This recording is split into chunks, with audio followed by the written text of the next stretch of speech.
Science is showing that those with nervous system disorders have the highest intellect. Intelligence is actually linked to chromosome 4, which is so interesting. So this is from phys.org. And I'm going to scoot you over just a little bit so you can see the whole screen there. So this study here uncovers the genes linked to intelligence. And a new study of nearly 80,000 people published in Nature Genetics has managed to identify a number of genes that seem to be involved in intelligence.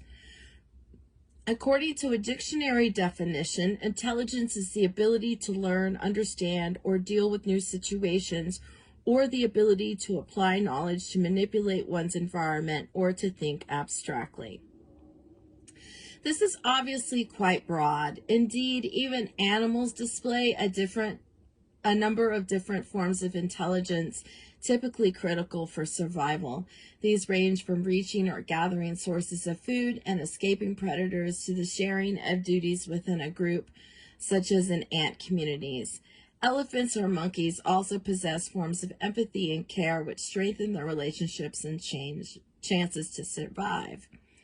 Human intelligence started out as reactive, enabling us to find solutions to the challenges of nature, but it later became proactive so that we could use the resources of nature to develop preventative measures aimed at solving problems. Ultimately, what makes human intelligence different from that of other animals is our ability to shape the environment, for example, through farming.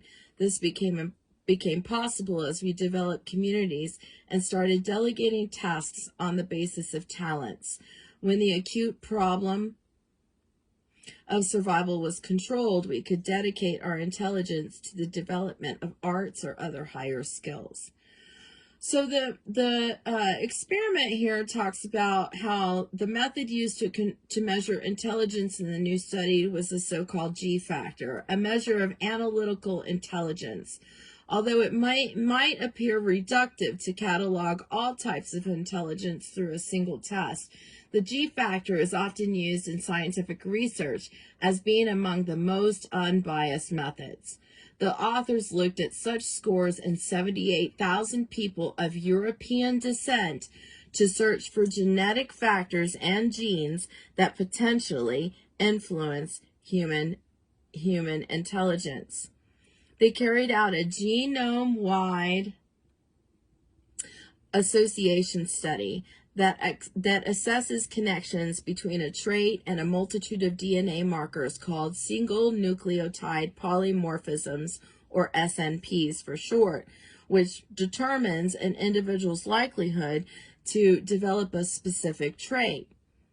So the test enabled the researchers to identify 336 significant SNPs. Generally, the vast majority of significant SNPs that result in this way fall in non-coding regions of the DNA. In other words, they indicate portions of the DNA that may regulate gene expression, even though the actual regulated gene is unknown. This makes the SNPs from GWAS hard to interpret.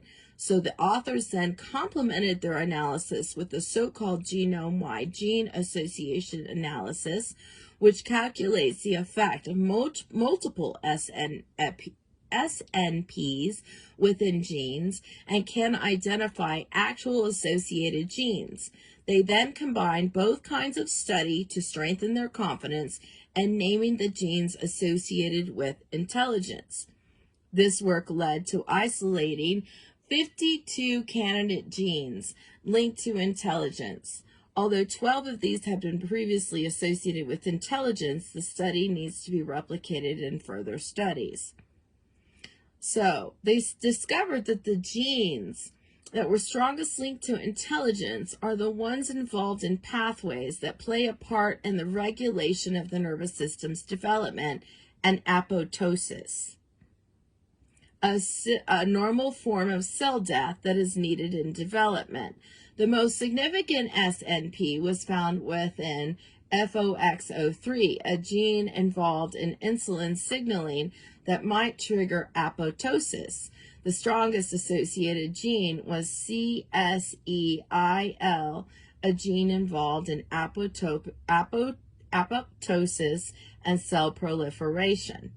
So apoptosis is when a gene just dies, right? Well, in Huntington's disease, our genes get together in a clump and then die off. That's apoptosis.